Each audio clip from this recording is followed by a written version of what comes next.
Welcome to my channel veg Bhandar. आज की recipe है पनीर चिली।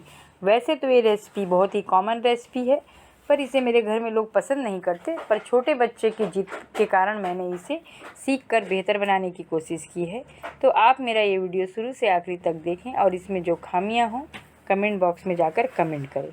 और दोस्तों, हमसे जुड़े रहने के लिए आप मेरा सोशल मीडिया अकाउंट को फॉलो कर सकते हैं, जिसका लिंक मैंने डिस्क्रिप्शन बॉक्स में दे दिया है। और इसके साथ साथ आप हमारे टेलीग्राम ग्रुप से भी जुड़ सकते हैं, जिससे मेरी नई नई रेसिपी की जानकारी आपको लगातार मिलती रहे।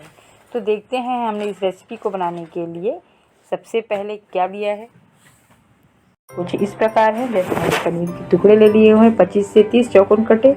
एक लहसुन मैंने कट कर तैयार कर लिया है। 2 मिर्च हरी और लहसुन अदरक का पेस्ट बनाया हुआ है। धनिया की पत्ती ली हुई है। शिमला मिर्च 1 कटोरी लिया है। 1 कटोरी प्याज लिया हुआ है और साथ में लिया है 2 चम्मच सोया सॉस, 2 चम्मच टोमेटो केचप, 1 चम्मच रेड चिली सॉस जो घर पर तैयार किया हुआ है। और साथ में मैंने लिया हुआ है काली मिर्च कुटी हुई और स्वाद के अनुसार मैंने यहाँ पर नमक ले रखा है। और इसके साथ जो सामग्री है 2 चम्मच कॉर्नफ्लोर और आधा कटोरी रिफाइंड ऑयल।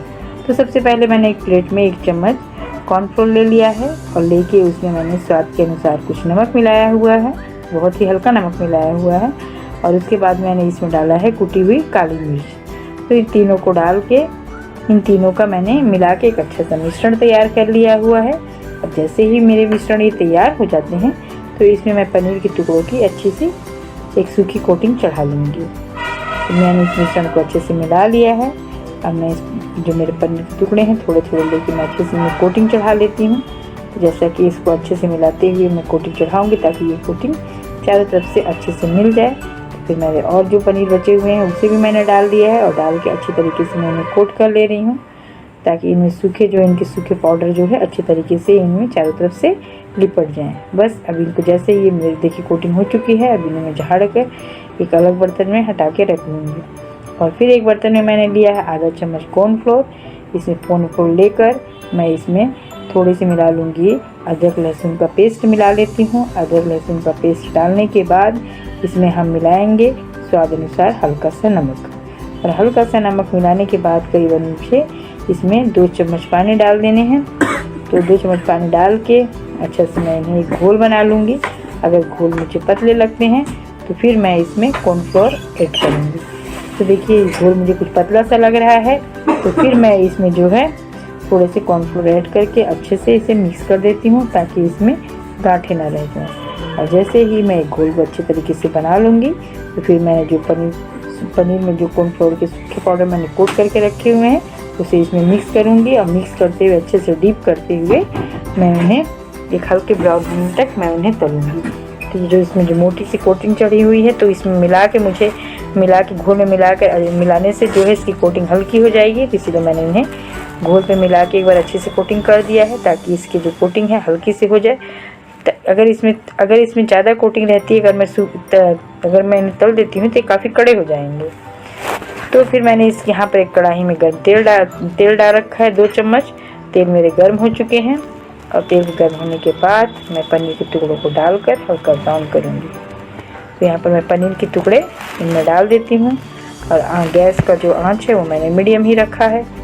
तो पनीर के टुकड़े जो है मुझे आधे करके 2 बार तलने थे। तो यहाँ पर मैंने एक गलती कर दी है कि सारे टुकड़े मैंने एक ही बार में डाल दिए हैं और तेल उस हिसाब से कम है। तो या तो आप तेल ज़्यादा डालें या तो पनीर के टुकड़ों को 2 बार तलें, क्योंकि नहीं तो ये आपस में चिपकने लगते हैं।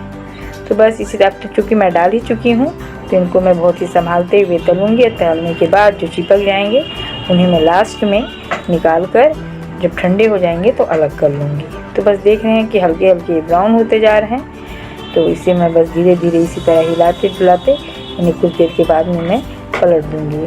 तो जैसे ही भी हल्के ब्राउन होते हैं मैं इन्हें पलट दूँगी। अब देखिए हल्के ब्राउन हो चुके हैं।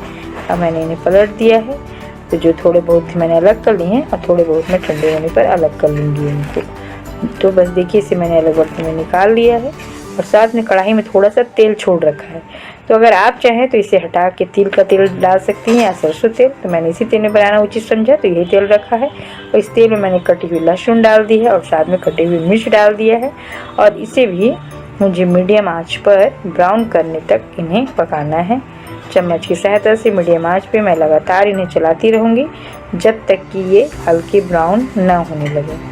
और जैसे ही इनका कलर थोड़ा सा पिंक होने लगेगा या कह लीजिए ब्राउन होने लगेगा तो ये मेरे लहसुन तैयार हो गए हैं। इसके बाद मैं आगे का प्रोसेस करूँगी।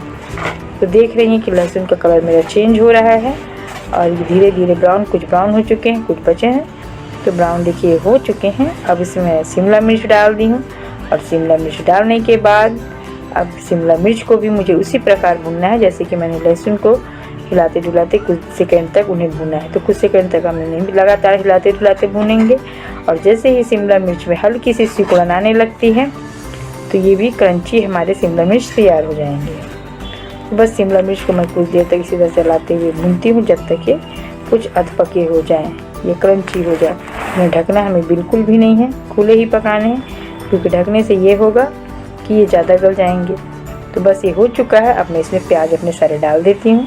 तो जो मैंने प्याज के टुकड़े रखे हैं तैयार वो मैं सारा डाल दी हूँ और डाल के इन्हें भी बराबर चम्मच की सहायता से मुझे कम से कम 15 सेकंड तक इन्हें लगातार मीडियम आंच पर भूनना है। तो बस इसी तरीके 15-20 सेकंड तक इन्हें भी मैं लगातार भून लूँगी। तो जैसे ये भी थोड़ा से हल्के ब्राउन होने लगेंगे तो आप समझिए कि ये भुजा गए हैं। तो अब भून उठे हैं। अब इसमें मैंने डाल दिया है अदरक लहसुन का पेस्ट डाल दिया है। अब अदरक लहसुन का पेस्ट मैंने डाल दिया, साथ में कुटी हुई काली मिर्च जो बची थी उसे भी मैंने डाल दिया है। और डालने के बाद अब इसमें जो है हम थोड़ा सा नमक स्वाद के अनुसार मिला देते हैं। तो हमने तीनों चीज़ मिला दी है। जो अब मिलाने के बाद चम्मच की सहायता से हम इसे अच्छे तरीके से फिर चलाते हुए कुछ देर तक भूनेंगे। तो कुछ देर नमक डालने का ये मतलब है हमारा कि जो सब्जियां थोड़ी कम बहुत पकी होंगी वो थोड़ा सा अधिक पक जाएं। तो बस इन्हें खुले में मैं इसी तरीके चलाते हुए अच्छे से भून लूँगी। और जैसे ही ये देखिए धीरे धीरे ये सब्जियां हमारी कुछ कम लग रही हैं यानी कि हल्की सी ये पक चुकी हैं। तो जैसे ही ये पक जाती हैं तो इसके बाद हम आगे का प्रोसेस करेंगे। अब देख रहे हैं कि अब हमारी लगभग जो है सब्जियाँ तैयार हो चुकी हैं। अब तैयार होने के बाद अब इसमें हमें डालनी सॉस मिलाने हैं जो हमने तीनों सॉस रखे हुए हैं जैसे कि सोया सॉस, टोमेटो केचप। तो ये सॉस के मिलाने की अब बारी आती है। तो अब हम क्या करते हैं कि हम सोया सॉस लेते हैं और सोया सॉस को अपने हिसाब से हमें जितना रखना है हम उतना ही डालेंगे। तो मुझे कम से कम 1 चम्मच की से थोड़ा सा कम डालना था, वो मैंने डाल दिया है। और डालने के बाद इसके बाद मैं डालूँगी टोमेटो केचप। तो टोमेटो केचप डालने के बाद मैं इन्हें मिक्स करके अच्छे से देखूँगी। अगर मुझे कम लगे मिक्स करने के बाद तो बाद में थोड़ा और ऐड करूँगी। तो अभी पहले हम डाल देते हैं। वैसे तो कम लग रहा है मुझे लेकिन मिलाने के बाद देखते हैं। तो फिर टोमेटो केचप भी मैंने डाल दिया है और साथ में कुछ और भी जो मैंने सॉस रखे हैं जैसे कि रेड चिली सॉस वो मैंने थोड़े डाला है क्योंकि ये तीखे हैं। तो 1 चम्मच छोटे चम्मच इसे भी डाल दिया है और साथ में मैंने ग्रीन चिली सॉस घर पे जो बना रखा था उसे भी मैं डाल देती हूँ, 1 चम्मच उसे भी डाल दिया। तो आप अपने हिसाब से इतना ही डालें कि ये लास्ट में जाके ज़्यादा तीखे ना हों। तो बस मैंने डाल दिया और डालने के बाद इन्हें अच्छे से पहले मिक्स करके मिला के हम इन्हें देख लेते हैं। तो बस मीडियम फ्लेम पर आप कुछ देर तक अच्छे से इन्हें मिक्स करें और मिक्स करने के बाद इन्हें मिला लें, जिससे आपको जो टोमेटो केचप यदि कम लगे तो ऊपर से और डाल सकती हैं। सोया सॉस यदि आपको कम लग रहा है तो और डाल सकती हैं। देखिए जैसे कि मैं मिला ली हूँ, मिक्स हो चुके हैं।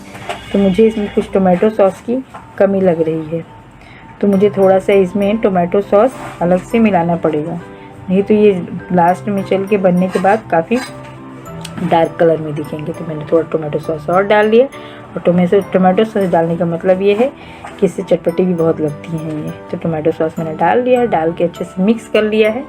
अब मिक्स करने के बाद अब हम डालेंगे अपने जो मैंने पनीर तैयार करके रखे हुए हैं, पनीर के टुकड़ों को डाल देती हूँ और डाल के अच्छे से मैं इन्हें मिक्स कर देती हूँ। ये भी कम से कम 15-20 सेकंड तक इन्हें लगातार मैं चलाते हुए मिला लेती हूँ। तो जैसे ही ये मेरे देखिए अभी अच्छे से मिक्स हो चुके हैं। अब मिक्स होने के बाद अब मुझे घोल बनाना है।